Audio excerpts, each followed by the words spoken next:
I know it might not feel good to see how the SWAC coaches actually value Jackson State going into this year, but trust me, JSU fans, it's really no disrespect. Oh, yeah, it's locked on HBCU. Play my music.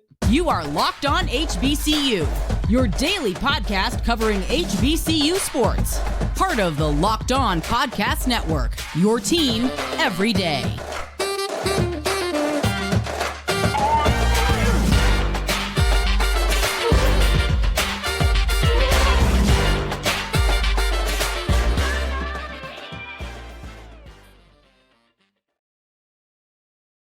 What's going on, family? Welcome back to another episode of the Locked On HBCU podcast, your number one daily one-stop shop for everything HBCU athletics, Monday through Friday, part of the Locked On Podcast Network, your team every day. And I, of course, am Darian Gray, a.k.a. the Mouth of the South, Texas Southern alum and former TSU Herald Sports editor and current contributing writer at USA Today's Saints Wire. Now, I appreciate you for making this your first listen of the day every day. But remember, just because the mic cuts off does not mean that the journey is over. It just means it's time to follow me on Twitter at South Exclusive. Starts with the S, ends with the S. We're going to wrap up today's episode by discussing a huge problem I have with our athletic websites and why this needs to change. In the middle of today's episode, we'll be talking about a stacked week one, taking a real big look ahead because we're about a month away from that, a month and some change away. But I wanted to highlight it. We're going to kick off, though, with, I think, something that needs to be explained. And that's, though Jackson State was not what their fans would probably consider well represented at SWAC Media Day and the all-conference team and then also in the preseason polls, it's truly and genuinely no disrespect. Like, you might take it as disrespect because that's your team and all of those things, but I want to tell you there was no disrespect intended, and I don't think there was any disrespect given, to be honest. I think that Jackson State only had one player on the all SWAC conference team, first or second team. I believe that was DJ Stevens. I didn't see anyone else. And if there was, it was maybe two or three, right? So it wasn't a lot of players from JSU. They were predicted to be second in the preseason poll. You might not like that, but I'm going to tell you the truth of the matter. And that is a representation of how many people around the country look at Jackson State outside of Jackson. And that's, we don't know. Like that's the truth of the matter, is that we don't know. You know, if I want you to put your situation on any other team, complete roster overhaul, right? So if you're a Jackson State, I'm asking you, if you're a Jackson State fan, to take the situation that you are in and place it on any other team that you could think of. It doesn't matter. We can just use Alcorn, you know, or you don't want to use a rival. We can use Prairie View. We can use Delaware State. Right? You can just put a MEAC team there. If you're a Jackson State fan, put your situation on someone else. You have a complete roster overhaul. You have a first-time head coach. There are going to be a lot of questions that you would have. And the truth is, those questions don't get answered until the season. So when we're making these preseason polls and we're making these preseason projections, you can't expect to be the first team or the first place team in the SWAC East again, especially not when FAMU's there. I know that Jay Walker seemed a bit surprised by that. He thought that maybe they should have been given the first team. You know, he said they're back-to-back champions. Yes, they are, but there's so many things from that back-to-back championship team that have changed. This is not me saying that Jackson State is going to fail. This is not me saying that Jackson State is going to excel.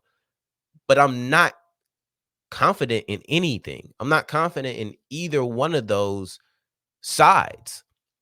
So when we're making preseason projections, this is a prove it year. Not you need to prove that the last 2 years was a fluke. I spoke about the pressure of that before. That's not what we're saying here. But you just have to prove what you are. Show me. Show me is a better way to say it. I understand that JSU probably feels like these transfers that are being brought in, we're going to do this, that, and the third. But everybody else isn't obligated to have that same confidence. And I think TC Taylor actually had the right way to think about it. He said, I see the list.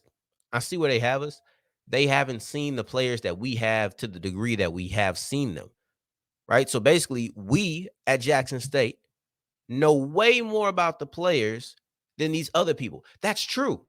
But because these other people don't know as much, they can't really have them highly. Cardell Thomas, who came to FAMU, he wasn't on the first team All SWAC team, and he was on the preseason Shrine Bowl watch list. Came from LSU. Just because you're a transfer from somewhere doesn't mean you automatically get the love of, oh, we think this guy is going to dominate.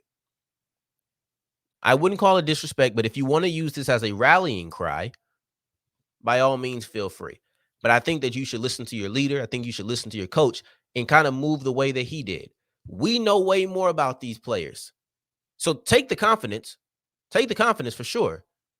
They don't know about these players and understand that that is their frame of reference. And because that's their frame of reference, you can't really believe in no. I'm sorry. And with the head coach being different, this is a completely different conversation.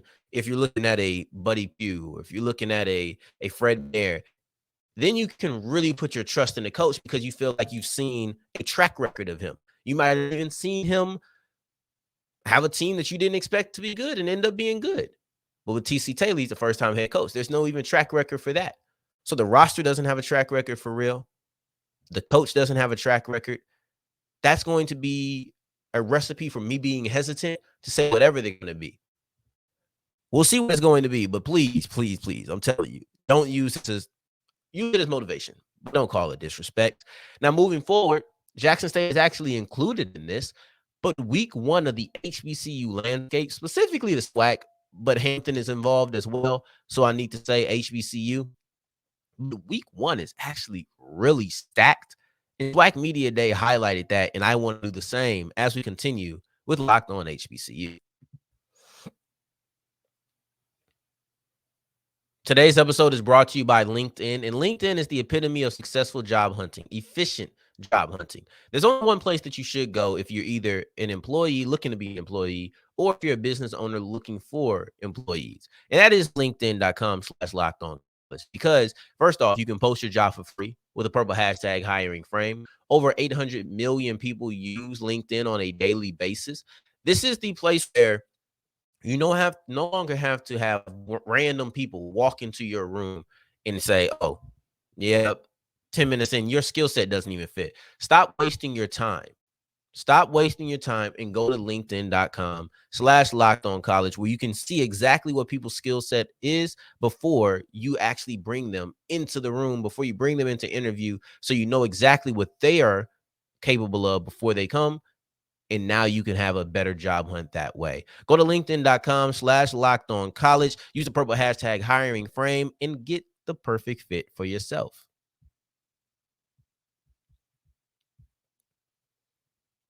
As we continue rolling on today's episode of Locked On HBCU, I appreciate you for making us your first listen of the day every day tomorrow, because we are going to have a fourth episode of this week. Tomorrow, Gerald Huggins is joining the show to break down his life story, his draft HBCU, his life after football, and his life beyond football. We already did it. This was a lot of fun. I genuinely cannot wait for this one. Now, week one of the HBCU season is stacked. Not week 0. I mean, actually week 1. Week 1 is actually a stacked week. And this is a real look ahead. And we'll do it again when that week comes up because there's so many games that I want to highlight in that week that we will 100% do it. But we're skipping past week 0, the SWAC MEAC challenge. We're skipping it. We're going straight to week 1. And SWAC Media Day highlighted this. I don't know why they highlighted it, but there are a bunch of good games and a bunch of games with ramifications, real ramifications. Like that's what I think sets this apart from last year. So you look at the squads that were playing in, I think, important games or games that you would want to check out, anticipated games, right? Last season, you had the Orange Blossom Classic. You had Prairie View versus TSU. You had North Carolina Central versus North Carolina A&T. Stephen F. Austin versus Alcorn. Howard versus Hampton. And when you look at those lists, it's kind of reflected in what you have this year. But I would say there's probably about 3 to 4 big-time matchups, depending on how you looked at it. There's different ways to really view that and whatnot. But this year you have the Orange Blossom Classic, Prairie View versus TSU, yet again. So those games are the same. So those are holdovers, but I'll explain to you why those are a little bit different as well. Then you have Hampton versus Grambling in Southern versus Alabama State. So yet again, the two games that are the same, and then Hampton are involved in prominent games.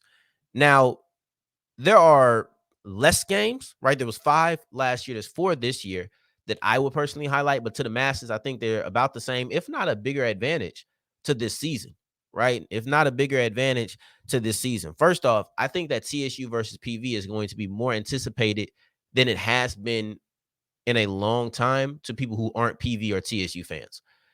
Last year, the beginning of the TSU hype was there, but I think that the hype for Texas Southern is a little bit different this year, and I think people actually believe that they'll be contenders. And I think the same with Prairie View. I wasn't so sure that people believed in TSU last year to be actual contenders. I think they were in a situation where people were like, all right, what are they going to be? We think that Andrew Body's going to take this step, so they probably be good, but I'm not sure exactly what they'll be. Now I think people expect them to actually be contenders, and this game is going to be important because it could actually decide something. And it did last year, but it decided everything. But I think this could be an important game.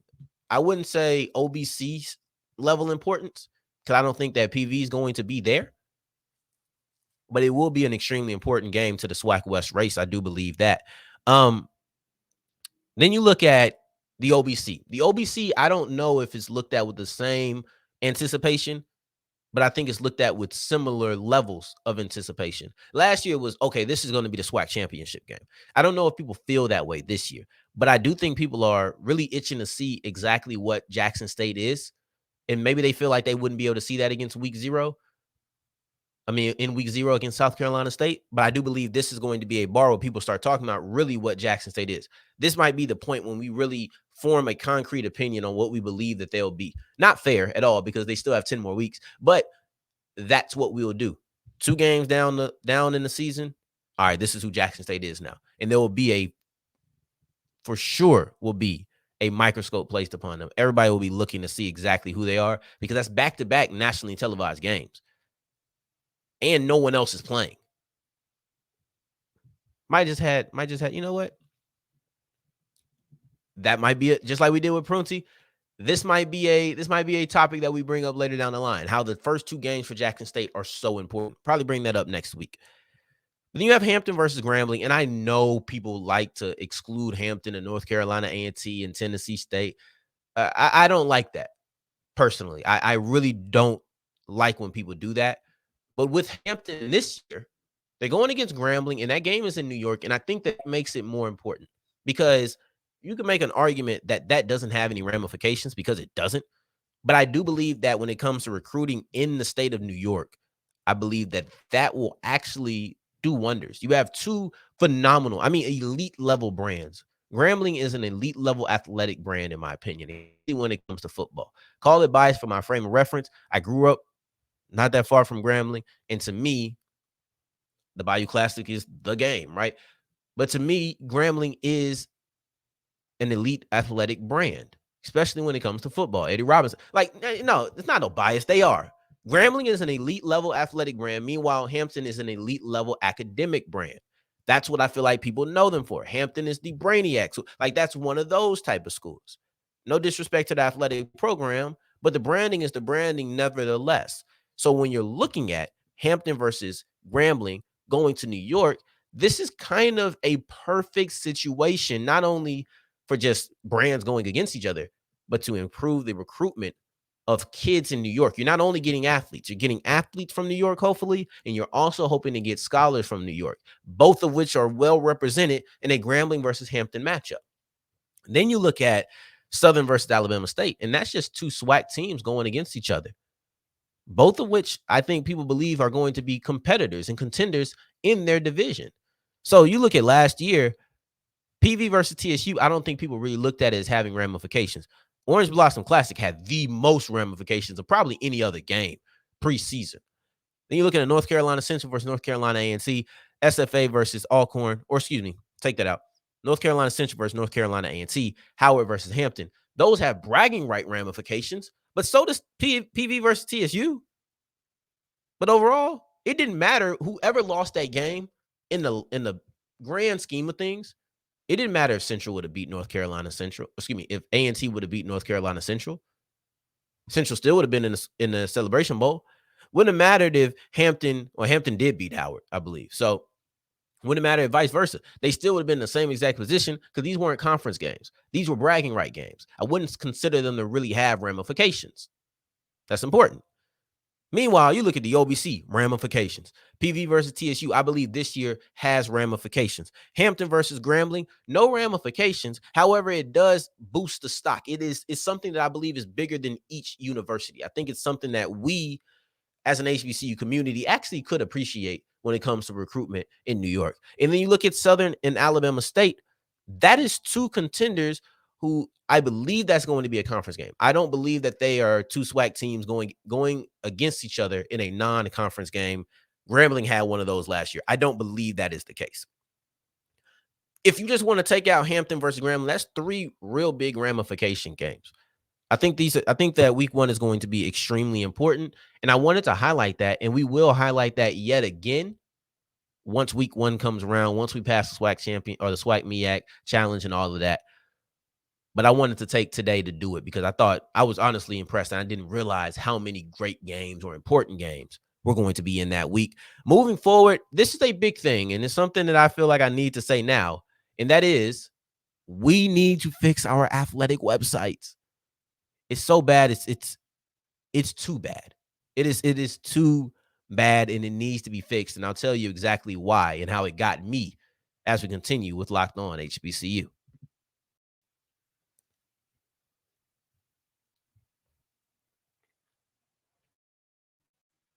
As we wrap up today's episode of Locked On HBCU, I appreciate you for making us your first listen of the day every day, making it all the way to segment 3. And I thank you 2 times for that. Simple and plain, we must fix our athletic websites. This is pitiful. I don't believe that this is a difficult thing to fix, but we must be better. It's not a difficult thing to fix, and I feel like we must be better. I've never done the cyber and all of that stuff so much that I don't even know exactly what category to put it in. But I do know that there are people who do specialize and do know which category to put this in. And not only do they know which category to put it in, they know exactly what they're doing.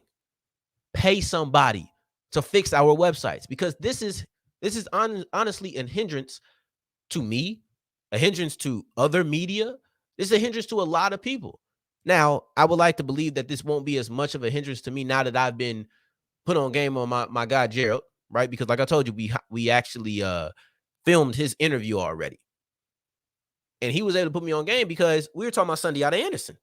And I said, my only thing about Sundiata Anderson is he hadn't been healthy. I said that to you, I think, last Friday. I said that to him yesterday. He said, what are you talking about? So what are you talking about? He reads me something that says Sundiata Anderson has played 21 games in the last 2 seasons. I'm like, man, no. He played 21 games, a little over 21 games in his career. I go to the Grambling website, and I say, look, the Grambling website says he played 2 games in 2021. And he tells me, I see how it got you. Happens to everybody. I don't know if he said it happens to everybody, but it makes me feel a little better to believe that he told me it happens to everybody. But he did say he understood. And that was the fact that Grambling just doesn't have their website in correct order. Now, if you've ever gone to an HBCU athletic website, you might have ran into this problem. Not everybody has it, but there's many of them who do. You see multiple entries for the same player. Sundiata Anderson, 6 games, 3 games, 4 games. Now, I knew that was the case. But I thought if I went to, if only one of those entries is ever clickable, like you can actually click it and then go to full bio. So I believed if I were to go to full bio, but I skipped that step and I just went straight to roster, Sundiata Anderson, career stats. But I believed if I went to the full bio, which got me to the same place as what I did, that it would then compile all of those numbers together for me. I don't know if it was just ignorance or if it was laziness or maybe a mixture of both. But I thought that if I went to career stats, if I went to the full bio, it would just combine all of those entries. So if it was 6 games here, it was 4 games here, 1 game there, it would end up compiling to 11 games. I've never tested this theory in the sense of going to the career and then going back to the individual stat sheet for all of the players and seeing if the games even out. I just kind of assumed. But I won't make that mistake anymore because it didn't. And if I would have went to each individual Sundiata Anderson, I would have been able to put together that he played, I believe, 10 games in that season. But instead, I got duped. I went and said 2 websites, and I will take the responsibility for not doing my due diligence and not checking twice. I will take that responsibility, but at the same time, the websites need to be fixed. This is not something I should have to check twice about. I shouldn't have to go through 2-3 steps to see what a season looked like for an individual player. I should be able to look at one Sundiata Anderson and have it there, especially if you're going to have all of them together. How did the Sundiata Andersons change? What's different between Anderson 1, Anderson 2, and Anderson 3? Like I said, I don't mess with that side of things. I don't know that side of things. But I don't feel like it's a very difficult thing to fix. I don't feel like this is something that should be a big deal. This should be something that's done within the week. And I think putting it at a week is a little bit generous. But this isn't me just venting. This isn't just me complaining. You're doing the players a disservice, in my opinion. Because not everybody's even going to go look down because the way that the stat sheet is set up is the top stats are at the top, of course, right? It goes in descending order. How many people are really going to the bottom of the stat sheet? Most people aren't looking for those players. And when you only have one game for like if it goes 5, 4, 2, that 2 game is going to be at the bottom. If it goes 7, 3, what like the lesser the number of games played, the lesser numbers of games attributed to that entry, the lower it's going to be on the stat sheet, and the less likely people are going to be seeing it. So now you're just going to be assuming that Anderson played 2 games. You're going to assume that he's injury prone. I would have assumed that. I probably would have came on and said it again had I not talked to Gerald Huggins, because I looked at his career stats and it said 2 games in 2021. There's no excuse for that. That should be an easy fix. I think you're just making it harder on media, on people who want to know about these players, maybe even scouts who go to the team website to try to see, okay, who are the best players. They probably aren't taking 3 steps. They probably aren't looking. How many scouts who aren't at the game, right, or don't have let's say you're a scout and you're looking for someone and you're going through some of the stats to see, okay, maybe I need to look at film on this guy. How many of them you think are looking at the defensive end with 1 sack on the season? At what point do you even think they're stopping? 5? Think they're stopping at 5 sacks on the season? All right, I'm not looking at anybody who has less than 5 sacks. If that's the case, you think the 2-game person is going to make it? Think the 3-game person is going to make it? The 1-game person going to make it? And this player might have compiled 8 sacks altogether. But you got 4, 2, 2. You're doing a disservice to him. You're doing a disservice to us. You're doing a disservice to you, the fan. That's what's happening. We need to fix our athletic websites. And I appreciate you for allowing me to vent. I appreciate that. But this is something I feel like impacts not only me, but it impacts the players, impacts other medias, and I also think it impacts the fans. And it's something that is actually disappointing to me. And we'll keep it there. I always knew this was the case, but when I knew that my one way to get around the problem was no longer a fix, well, now we have to reiterate why this is so much of a problem and why this needs to be fixed. So I appreciate you for letting me vent. I appreciate you for making us your first listen of the day every day as well. Both of those things are much appreciated.